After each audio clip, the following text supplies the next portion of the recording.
The holiness of Jesus will be given to the believer. Therefore, the believer becomes holy, and therefore there is no more need to die. God's love offers salvation from sin, and God's love makes salvation from sin available in and through Jesus. That's why Jesus is Lord of love. Magandang mapag-connect-connecta natin sa ating isip at maunawaan ng lubos at malalim ang kahulugan ng lahat ng ito. Na ang tao ay mahal ng Diyos, pero hindi pwedeng makipagniig, makipag-isa ang Diyos sa makasalanan. So ang ginawa niya sa kanyang pagmamahal ay pinadala niya ang kanyang anak na si Jesus, na sa pamamagitan ni Jesus ang mananalig sa kanya ay magiging banal, therefore na-solve ang problem. People who believe in Jesus become legally holy, though actually are not. Sa totoong buhay, sa pang-araw-araw na buhay, walang banal. Kahit pa na-born again ka na, kahit tumanggap ka na kay Jesus, araw-araw nagkakasala ka pa rin. Pero sa tingin ng langit, hindi ka na nagkakasala pang muli kasi yun nga ang binayaran ni Jesus. Binayaran ni Jesus yung kasalanang nagawa na, ginagawa at gagawin pa. Ang laging takot ng iba sa teaching na yan, ay baka daw abusuhin ng iba. No person who truly receives the love and forgiveness of God will ever use that love as a license to deliberately live in sin. That is impossible. Kaya huwag tayong sobrang mag-alala, ma-underestimate natin ang power ng Holy Spirit to convict, at yun ding conviction ng mga tao to live a righteous life. Kaya iba ayaw nila nagtuturo ng salvation which is eternal because they're afraid that it might be abused. Huwag nating i-underestimate ang pananalig ng tao, katapatan ng tao, at ang power ng Holy Spirit to convict. Love is so wonderful that it makes us sinners holy in the eyes of God. Parang yung mga magulang, kung minsan makikita mo, sobrang mali na nga yung anak, pero naiunawaan pa niya, dinajustify pa. Kasi yung anak ko na yan, nung maliit yan nauntog yan kaya nagkaganyan. May mga justification. Yung anak ko kasi na yan, medyo napabayaan ko nung maliit ako, hindi ko naalagaan, kaya naging ganyan. Kahit ang daming ginagawang mali ngayon, ayaw sasabihin yung anak. Tao pa tayo, at pag-ibig lang ng tao, sa anak ng tao yon. Ano pa yung pag-ibig ng Diyos? Through Jesus, that can justify sinners. At hindi naman naging libre, may bayad. Ang nagbayad ay ang anak ng Panginoong natin sa langit, si Jesus mismo. That's why that alone makes love very wonderful. Napapaganda ng pag-ibig yung hindi maganda. Napapalinis yung hindi malinis. That's why sa tingin ng Diyos, ang mga tumanggap kay Jesus ay malinis, banal. Not because we really are, but because the love of Jesus makes us holy and acceptable to God. Another wonder of love is that love identifies God's children. Maraming mga pagtatangka ang mga tao sa buong panahon kung paano maipapakilala nila na sila'y maka-Diyos. May mga dinadaan yan sa diet, kung anong kinakain nila at hindi. May dinadaan yan sa anong isinusuot at hindi. Yung iba, dinadaan pa nga nila kung anong version ng Bible ang ginagamit nila. May dinadaan yan sa kung anong uri ng bautismo ang pinapractice nila, etc., etc. But 1 John 4:7 and 8 says, "Dear friends, let us love one another, for love comes from God. Everyone who loves has been born of God and knows God. Whoever does not love does not know God, because God is love." Para dito sa 1 John 4:7 and 8, ang tunay na pagkakakilanlan ng anak ng Diyos kung siya ay marunong magmahal. Hindi sinabi na dapat member siya ng ganitong religion para masabing siya ay anak ng Diyos. Hindi sinabing dapat ganito ang kanyang congregation, ganito ang kanyang religious practice. Sinabi niya, sino mang marunong umibig ay nakakakilala sa Diyos. You see, love transcends even religious identity. Kapag ang tao ay maibigin, ano man ang relihiyon niya, ibig sabihin, nag-ahari ang Diyos sa kanyang buhay. Pero ang taong hindi maibigin, ano man ang relihiyon niyang ipinagmamalaki, sinabi dito, no, hindi ka anak ng Diyos. Whoever does not love does not know God, no matter your religious membership. So ang tunay na pagkakakilanlan, kung ang tao ay anak ng Diyos, nakakakilala sa Diyos, pinaghaharian ng Diyos, ay kung siya'y maibigin. At siyempre, kakambal ng pagiging maibigin yung maawain. Pag di ka maawain, malupit ang puso mo. Natutuwa ka pag may nagdurusa, lalo ang nagdurusa sa tingin mo makasalanan. Sasabihin mo, dapat nga, buti nga sa kanya kasi makasalanan siya. Yan ang palo sa kanya ng Diyos. Yung may lihim kang tuwa, magduda ka kung anak ka ng Diyos. Hindi kailangan pagdudahan na relihiyoso ka. Surely religious ka, pero anak ka ba ng Diyos? Basahin muli natin ang 1 John 4, 7 and 8. Kasi ito palang pamantayan na. Let us love one another. For love comes from God. Everyone who loves has been born of God. Di ba? Kailangan, you must be born again. Pinagtuturo natin yan. John 3:3. Unless a man is born again, he cannot see the kingdom of God. So akala natin, yung pagiging born again, yung mananalangin ka, hihingi ka ng tawad sa kasalanan mo, tatanggapin mo si Jesus. Yes, it is a way, a method to be born again. But 1 John 4, 7 and 8 tells us that he who loves has been born of God. Yung umiibig, maibigin, maawain, matulungin, born again yun. Kahit hindi technically ginawa niya yung religious formula, kahit hindi siya umaten ng religious rally, hindi siya umaten ng evangelism class, maibigin siya, that person is born of God. And that person knows God. Not necessarily that that person is religious. It is not necessary that that person knows all the necessary verses, because love is the best verse. Sabi niya, those that love know God. Whoever does not love does not know God. Sorry na lang, kung hindi ka maibigin, kahit anong rank mo sa religion, kahit gaano katagal ka na, kahit daming verses mong alam, sinasabi ng verses na ito, hindi mo kilala ang Diyos. Kasi ang tunay na nakakakilala sa Diyos ay maibigin. At ang tunay na maibigin ay kilala ng Diyos. Yun ang mas importante. Nakilala ka ng Diyos na anak kanya. Sabi niya, why? Because God is love. Hindi sinabing God is religion. God is diet. God is baptism. Sabi, God is love. Love also identifies Jesus' true followers. John 13:35, sabi ni Jesus, if you love each other, everyone will know that you are my disciples. Dapat pag may sabing, alam mo, nagmamahalan niya mga yan. Ay, born again nga. Ay, they really know God. Maka-Diyos nga. Follower nga ni Jesus. Dahil yun ang ID ng mga follower ni Jesus. Hindi haba ng buhok, hindi haba ng laylayan ng damit. Ang ID ng mga follower ni Jesus, pag-ibig. Not religious membership, not looks, not even activities. In other words, love confirms salvation. Merong mga nagtatanong, paano ko ba mapapatunayan na na-born again na nga ako? Na na-save na nga ako? Maibigin ka na ba? Yung bang dating hindi mo maibig ay natututunan mo na unti-unti, kahit unti-unti, pero dapat may asenso na namamahal. Ang pagmamahal ay hindi laging emotion. When you are committed to somebody's well-being, hindi kailangan maging emotionally involved ka sa kanya. Ibig sabihin, mahal mo siya. Dahil gusto mo yung makakabuti para sa kanya. Love shows the extent of salvation. Love shows how much one is forgiven. Love shows how much one experiences the love of God.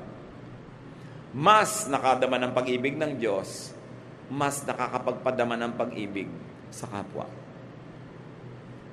Lack of love does not mean incomplete salvation. Kasi kung minsan may mga, sabi nila, saved ako, tumanggap na ako kay Jesus, pero kulang na kulang pa rin sa pag-ibig, it could only mean the extent of incompleteness of experiencing God's love. Therefore, it's also the extent of incompleteness to love others. Hindi pa lang niya lubos na hinahayaan ng Espiritu ng Diyos na maghari sa kanyang buhay para siya maging maibigin. Minsan may mga bagong-bagong nakakakilala sa Panginoon in honeymoon period with the Lord. Very loving, very nice, very good. Pero later on, tumitigas uli ang puso. Nagiging makasarili na naman. That's why we have to renew our commitment to God day by day. Hindi pwedeng week by week, month by month, year by year. Kailangan kada araw. Sinasariwa mo kung sino ka, ano ang relasyon mo sa Diyos. Parang naghahari sa ating buhay ay pag-ibig. Pagmamahal. Kasi ang tao nagmamahal, merong ibang ligaya, merong ibang sigla, merong ibang lakas.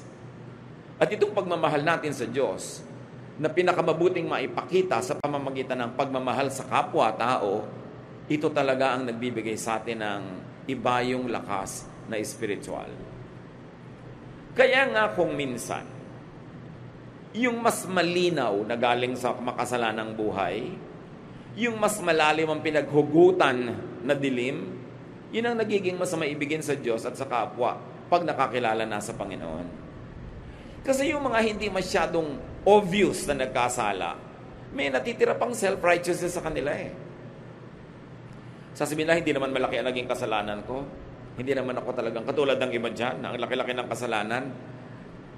Ang nagiging bunga tuloy, may natitirang yabang sa katawan at hindi lubos na nagiging maibigin. Kasi iniisip, wala naman ako masyadong utang sa Diyos o utang sa humanity. Kaya yung babaeng sobrang obvious na makasalanan nung nakaramdam ng pagpapatawad ng Diyos, lalong naging obvious ang pagmamahal niya kay Jesus, undoubtedly sa kanyang kapwa. Kaya ang sabi ni Jesus sa Luke 7:47, "So I tell you that all her sins are forgiven. And that is why she has shown great love. But anyone who has been forgiven for only a little will show only a little love." Itong babae kasing ito, binasag niya ang napakamahal niyang pabango. Meron kasi mga alabaster jars nung araw na para matanggal mo yung laman na pabango sa loob, kailangan mong basagin. Wala namang roskas. Wala namang tapon na pangsara.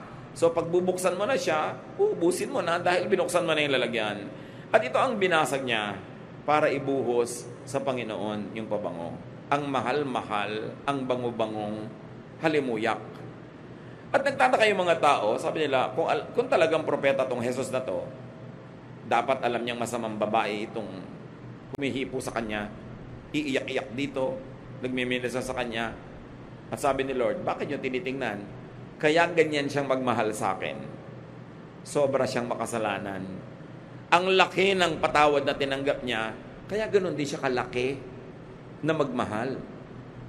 Kayo, inaakala nyo, hindi naman kayo masyadong makasalanan. Kaya heto, dumating ako dito, hindi nyo ako binigyan ng tubig panghugas ng paa ko.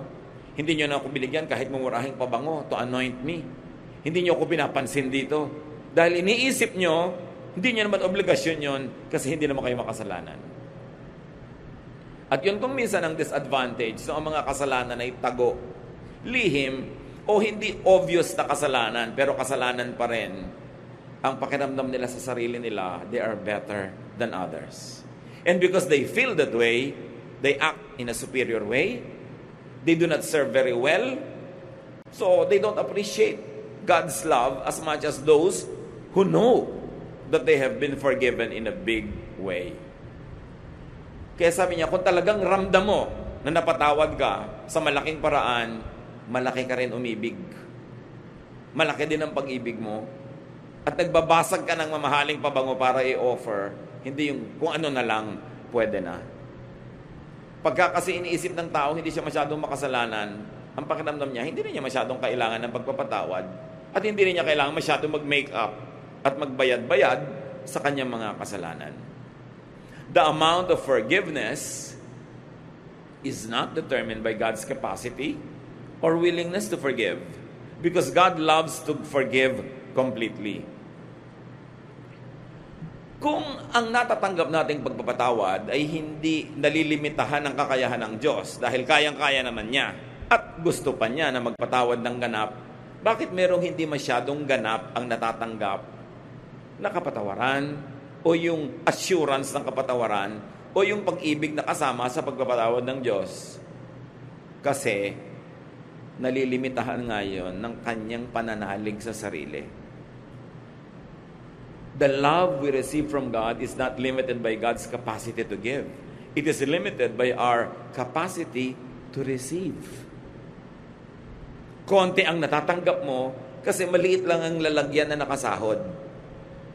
Pero kung malaki ang ilalagay mo doon na lalagyan, kayang-kaya pa rin punuin ng Diyos yun kasi kaya niyang punuin ang lahat. Gaano kaganap ang pagpapatawad ng Diyos sa ating kasalanan? Psalm 103 verse 12, how far has the Lord taken our sins from us? Farther than the distance from east to west. At gaano kalayo ang silangan sa kanluran o yung dulo ng silangan sa dulo ng kanluran. Whatever that means to every generation, it only means one thing. Ang layo, layo, layo, layo noon. Hindi yun pwedeng magkadikit o magkalapit. At ganun daw kalayo, inilayo ng Diyos sa atin ang ating kasalanan nung tayo'y pinatawad. Kaya pandaraya ng kaaway, pagka ikaw ay tumanggap na sa Panginoon, nagsisi ka na, humingi ka na ng tawad, tapos inuusig ka pa rin ang budhi mo pagkatapos. Hindi mo natanggap ng buong buo yung benefit ng pagpapatawad. Although tinanggap mo yung buong pagpapatawad. Pero siguro may duda ka pa sa iyong isip, may nagbibigay sa'yo ng duda, kaya tuloy hindi mo na-enjoy yung full benefit of your membership in God's family, though you are already a full member because you have been forgiven. Kaya ang unang pandaraya ng kaaway sa atin ay tigasan ng ating puso, takpan ng ating mata at tenga, ilayo tayong makarinig ng mensahe ng kaligtasan sa pamamagitan ni Jesus. At kung hindi napigil ng kaaway na mangyari yon, ang susunod niyang gagawin ay babawasan niya, pipigilan niya na lubos nating maunawa anong ibig sabihin ng mapatawad. Babawasan niya ang ating peace of mind, dadagdagan niya ating guilt feelings, bibigyan tayo ng mga duda tungkol sa ating salvation. Kasi kung hindi niya maaagaw yung salvation sa atin, aagawin niya yung joy of salvation. Why? Because the devil comes only to steal, kill, and destroy. Ang magagandang bagay na gusto ibigay sa atin ng Panginoon ay pipilitin ng diablong papangitin, sirain, or at least bawasan. Habang maibigin ka ngayon, ang nagiging psychological effect nun sa'yo, mas nararamdaman mo na anak ka ng Diyos. Pero pagka ang pinairal mo, yung hindi mo maibigin na side, doon ka papasukin ng kaaway para bigyan ka ng duda kung save ka nga o kung blessed ka nga. Doon ka papasukan ng mga duda, doon ka papasukan ng mga fears, mga insecurities. Kaya sabi sa Bible, do not give the devil a foothold. Huwag mong bigyan ng matutungtungan kahit kapraso dahil tutungtong siya doon. At kakapit. At pag hindi ka maibigin, alam niyo sa puso ng tao, merong maibigin na side at merong hindi maibigin na side. Pag ang sinunod mo yung hindi mo maibigin na side, doon ka nagpapapasok kay Satan ng mga influences niya. Kaya yung mga hindi maibigin, mas maraming multo sa buhay yan eh. Mas maraming fears. Mas maraming selfishness. Kahit naman sila gano'n ka-selfish, hindi pa rin sila masatisfy sa selfishness nila, palala lang ng palala. That's why do not give the devil a foothold. And one of the best ways to not give the devil a foothold is to exercise love instead of hate. To be loving instead of unloving. Kasi pwede mong pagpilian, kapatid, at any day, any moment, kung alin sa yung dalawang mukha ang hiharap mo sa tao, yung maibigin o yung hindi. But when you show them your loving face, and when you extend to them your loving arm instead of your punishing arm and hands, when you give them your love instead of your hatred, when you give them your understanding and forgiveness instead of judgment, inuubusan mo ng space si Satan sa iyong puso. Nilalakihan mo yung space for Jesus. At ang resulta nun, mararamdaman mo sa iyong personal life. Mas payapa, mas tahimik, mas nagtitiwala, mas masaya. The amount of forgiveness that we receive is determined by how much people confess and surrender to God. So ang pinagtatapat mo, ang hinihingi mo ng tawad ay ito lang, yun lang ang mararamdaman mo na napapatawad. Kaya dapat kompleto Magsusuko ka sa Diyos buo. A one-half Christian is a one whole lie. It is a one whole nonsense. Kailangan buo. Kaya ang gusto ng Lord laging buo. Sabi niya, huwag niyong asahan na kung nagdadalawang loob kayo, hati ang loob niyo. Para kayong isang dumilang na sinisiklot-siklot ng alon, kung saan kayo hipa ng hangin, doon kayo pupunta. Kung nagdadalawang loob kayo at hati kayo, huwag niyong asahan na mapagpapala kayo ng Diyos. Ang gusto niya, buo. Buuin. At sapagkat hindi tayo perfect, siguro hindi mo laging 100% maibibigay, pero kung 99, 95, 97, bibilangin na yun as buo. Kesa 2, 3, 30, 24, sobrang daming kulang nun. Kaya magmamahal na lang tayo, sige na, magmahal ka na. Maglilingkod ka, yung best mo. You're going to give your best. Give your alabaster jar of perfume. Hindi yung kung ano-ano lang. Kasi dapat buo. At yung buo lang ang paglapit sa Diyos, ang makakatanggap din ng buong pagpapala. Hindi ka para-kapraso, hindi punit-punit, hindi pilas-pilas, hindi kakaunti. Another wonder of love is that love erases sin. Nabubura ang kasalanan. 1 Peter 4:8. Above all, love each other deeply because love covers over a multitude of sins. The contemporary English version says, love wipes away many sins. But the wonder of this verse is in its Greek original, not in its English translations. Kasi yung Greek rendering of 1 Peter 4:8, parehong pwedeng basahin mo na pag may pag-ibig, nabubura ang mga kasalanan ng nagpatawad at kasalanan ng pinatawad. Pwede mong basahin both ways. Kaya sa English, hindi mo, ang tanong mo kung ikaw ay masuriin mag-aral, okay, love covers over a multitude of sins. Whose sins are covered? Sin ba nung pinatawad at minahal o sin nung nagmahal at nagpatawad? But the Greek rendition could be read both ways. Therefore, that was the intention of the Spirit when the verses were written in Greek. That when you love, your love erases the sin of the object of your love, but it also erases yours. Parehong nakikinabang yung pinapatawad at nagpapatawad, yung umiibig at iniibig.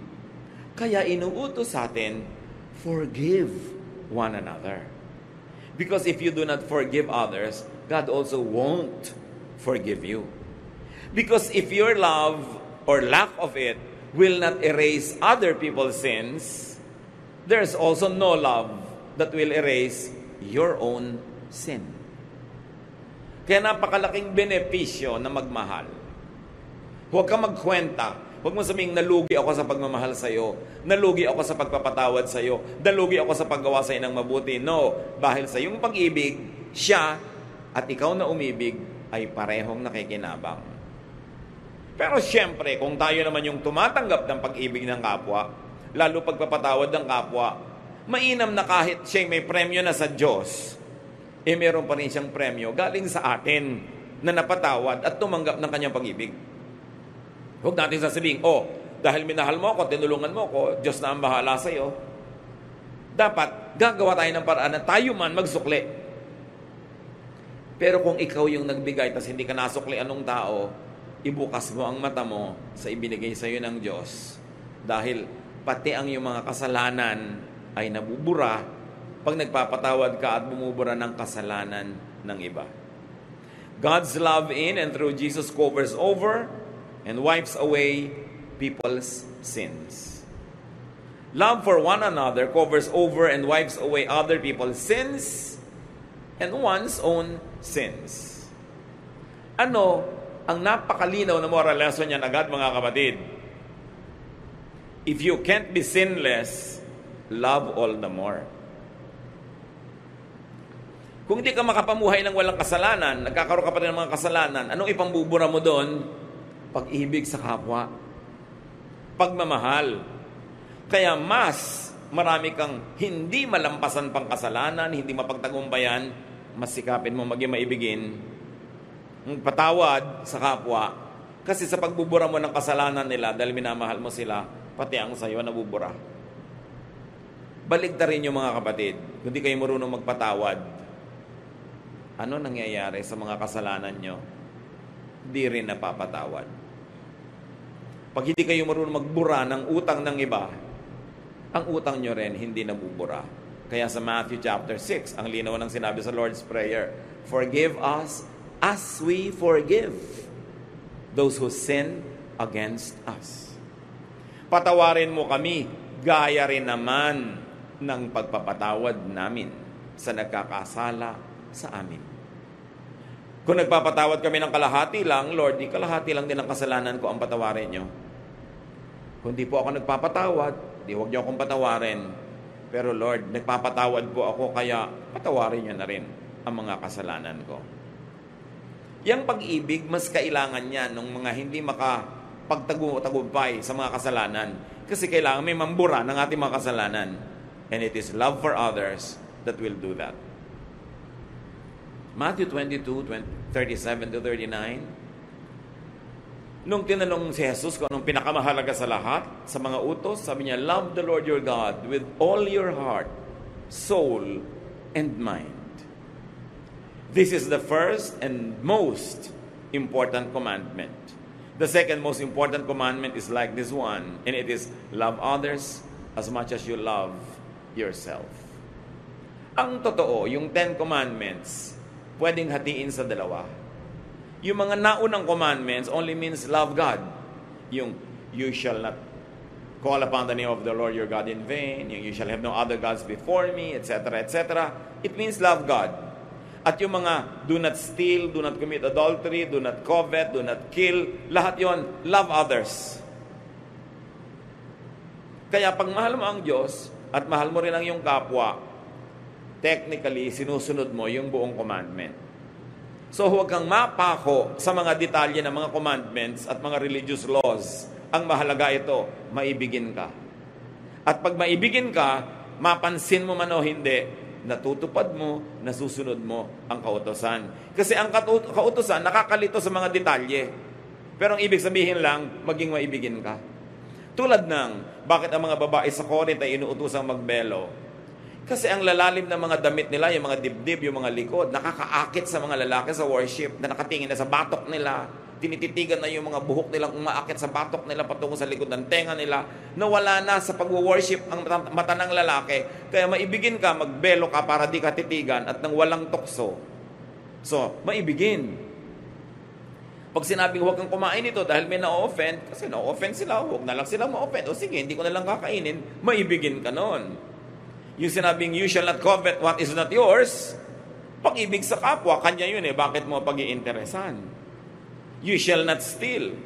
You shall not commit adultery. Because when you commit adultery, una, hindi mo minamahal ang asawa mo. Pangalawa, hindi mo minamahal yung kapartner mo in crime kasi nagkakasala rin siya.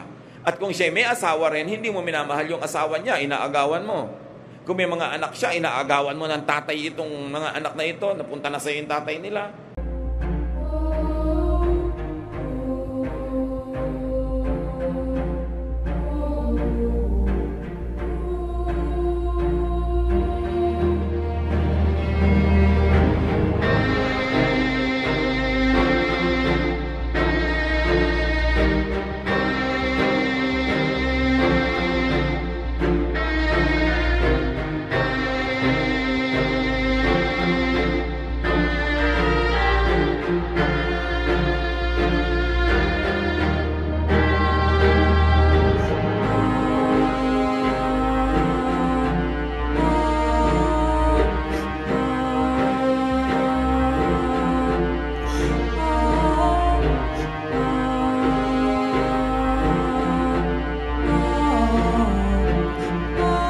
At kung may mga anak ka na malalayo ang loob o ma-offend o mapapabayaan dahil sa iyong pangangalo niya, hindi mo rin minamahal ang mga anak mo. So lahat ng mga utos actually tungkol sa pag-ibig.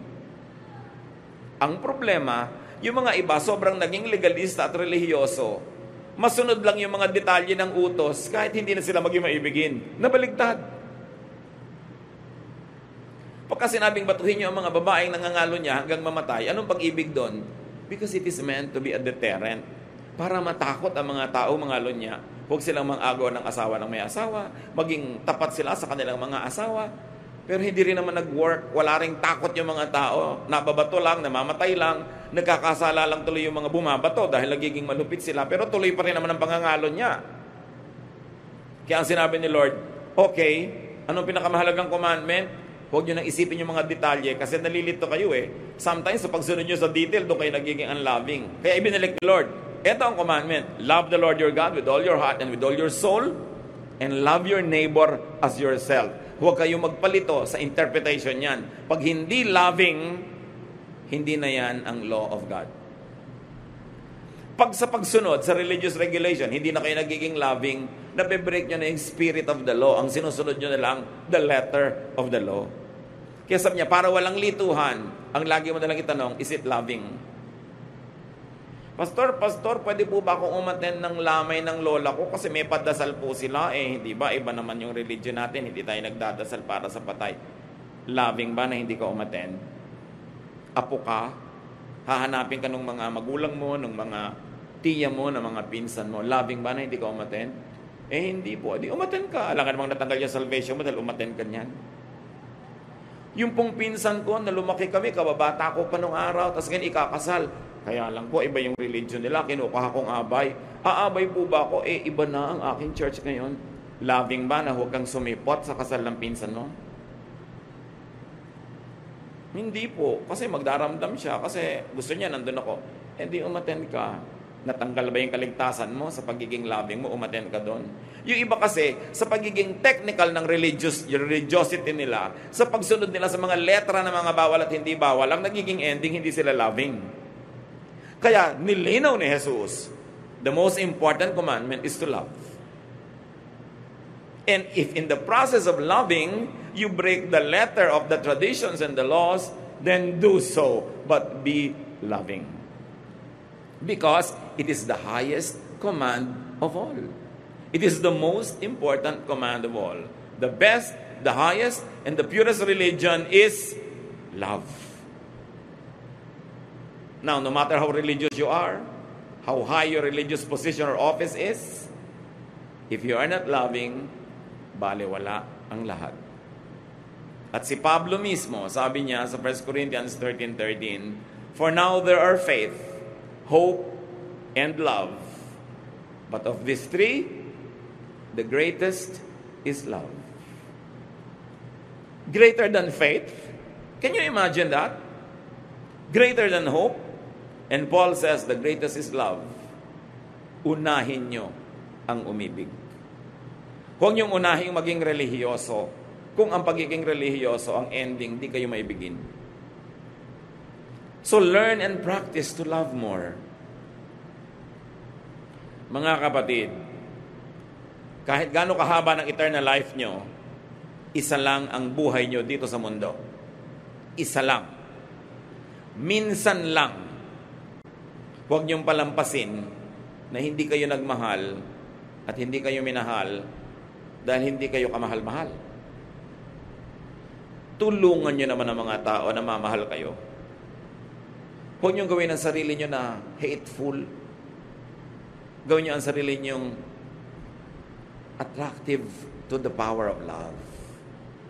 Pag-practice na magmahal.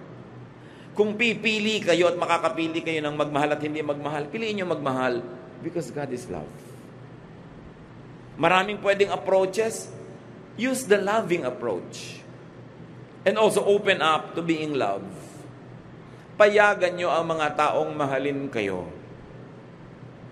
Kung minsan sa sobrang dala sa buhay, ayaw nang maniwala sa pag-ibig. Ayaw magmukhang nauuto, nabobola. So ayaw na lang tumanggap ng kahit anong uri ng affection. But remember, allow people to love you. May magiging fake siguro. Huwag nyo na lang masyadong payagan kung di kayo sure. Pero hayaan nyo mag-express sa mga tao ng pag-ibig sa inyo, ng pagmamahal. Alam nyo, may mga tao alokin mo, gusto mong kumain, hindi, ayoko. Yung ayaw agad, refuse agad, usually, pride lang yun eh. Ayaw magmukhang interesado, o ayaw magmukhang patay gutom, o kaya, basta ayaw magkaroon ng utang na loob. Ayaw magmukhang may need for others, kaya laging nagre-refuse. At yun ang sinasabi ko, open up yourself to love. Masusuri nyo naman kung ang nag-aalok sa inyo ay mahal palang sumingil later. Pwede nyong iwasan yon. Pero masusuri nyo rin yung talagang affection. Marami mga tatay, hindi nila ino-open yung sarili nila sa love and expressions of love ng kanilang sariling asawa o ng mga anak. Laging kala mo mga monumentong bato. Yung ayaw umiyak, ayaw mag-express ng love. Buti nga ngayon may mga tatay nang nagsasabi ng I love you sa anak. One generation ago, mamatay na lang at magkamatayan. Fathers will never say that. Marami pa nga ngayon, husband, hindi masabi sa wife, I love you eh. Yung ang asawa naman, parang halamang tuyot na tuyot, gusto-gustong madilig ng I love you. Love mo ba ako, daddy? Daddy, love mo ba ako? Eh, di ba pinakasalan nga kita? Ay, thank you very much. Salamat naman. Tatanawin kong utang na loob na pinakasalan mo ko, pero gano'n ba kahirap sabihin sa akin, I love you. So, open up yourself to loving, to being loved, and to being more loving to others. Kasi lahat nakikinabang. Make sure lang na hindi naman fake. Maraming pagmamahal lang manugang. Maraming biyanan, ayaw tumanggap ng pagmamahal lang manugang. Yung mailap, tanggi ng tanggi. Meron din naman ganung manugang. Bakit? Ang iksi-iksi ng buhay. Tanggapin natin ang lahat ng available na love na walang masamang kapalit. At ibigay din natin ang lahat ng available na love na wala naman masama na bayad kung ibigay natin sa kapwa. Hindi kahinaan na magpakita ng pusong may bigin. In fact, it is strength to show that you are loving. To say sorry when you feel sorry. Kuminsan kasi may nasasabi tayong masakit, agad-agad alam mo mali ka, right there and then sabihin mo, sorry. I'm really sorry.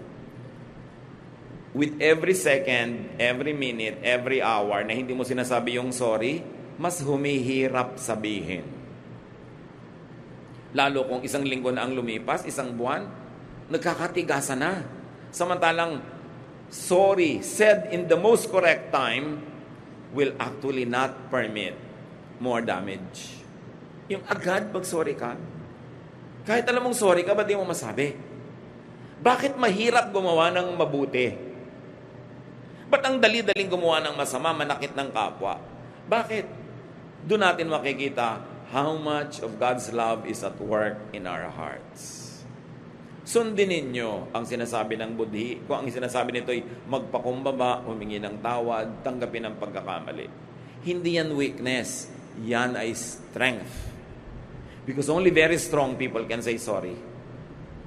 Weak people will pretend to be hard-hearted o kaya will make up another way but will never say sorry. But it really takes great courage and it takes great character to be able to do that. Open up to being loved and let people love each other. Huwag kayong mainis, mainggit pag may nagmamahalan. Mabuti nga, there are 2 less lonely people in the world. Tapos mga kontrabida ka pa pag may nagmamahalan. Alam nyo ba na may mga biyena na nabubuisit pag yung anak nila at yung manugang ay lovey-dovey? Bakit? Mabuti nga may nagmamahal sa anak nyo at may minamahal siya. Walang sa lugar yung mga magulang na nagsiselos pa. Of course, hindi romantic selos, pero parental selos. Pero wala yon sa lugar. Marami ring mga manugang nagsiselos sa biyanan. Inis na inis sa anak pagka nagpupunta yung anak doon sa nanay niya. Magkaiba naman kayo ng sitwasyon ng biyanan mo, so hindi kayo dapat magselosan. Hindi kayo magkatalo. Magkaiba kayo. You are in another level. Kaya kailangan mag-mature tayo. Payagan din natin ang mga tao magmahalan. Sabi nga nung isang tula, better by far you should forget and smile than that you should remember and be sad. Yun ang pagmamahal. Mabuti nang malimutan mo ako habang malayo ka. Kesa naman naaalala mo ko, malungkot ka. Limutin mo na ako na masaya ka. Love, ha? Pero iba, bakit ang saya-saya mo dyan? Nakita ko sa Facebook, ang laki-laki ng tawa mo. O anong gusto mo? Malungkot ako, ikaliligaya mong malungkot ako dahil wala ako sa feeling mo. What kind of love is that? Allow people to be happy. And allow yourself to be happy. Pero siyempre may hangganan yung asawa mo at hindi mo asawa, magkaiba yun. Dapat hindi ka doon kumukuha ng ligaya sa hindi mo asawa. At huwag mo nang piliting paligayahin yung hindi mo naman asawa. Ang dami namang mapapaligaya, mga ulila dyan. Diba? Mga ibang mga kawawa. Pero ilagay sa lugar, mga kapatid. How much do you love your spouse? Ipagpalagay na 80 o 85%. Ganon din mo ba ine-express or less? Dapat pareho lang. Dapat nga mas mataas pa doon yung rating. Love. Be loved. At tulad ng sinabi ko mga kapatid kanina, help others love you. Bawasan yung mga pangit na ugali. Gawin natin mas masaya tayong kasama, mas mabuting kasama, para madali tayong ibigin. Kasi pag hindi tayo naiibig ng iba, pati sila nagsasuffer, pati sila nalulugi. So, be lovable and love because God is love. Ama namin sa langit. Dapat alam na namin ang mga bagay na ito, pero masarap na ginugunita, inaalala, sinusuri ang mga sarili namin. Loving ba kami? Yung mga tao na right nila na tumanggap ng pag-ibig sa amin, tumatanggap pa sila o Diyos. At yung mga taong duty nila na mahalin kami, pinapanindigan ba nila yung duty na yon? Nagkakagulo-gulo ang mundo dahil kung saan-saan kaming mali tumatayo. Turuan mo kami, Lord, na maging maibigin, mahalin sa tamang paraan, ang mga tamang taong dapat mahalin sa paraan na yon, at huwag kami magmahal sa maling paraan. Huwag kaming padala sa mga romantic love na nakakasira ng pamilya ng may pamilya, na nangaagaw ng asawa ng may asawa.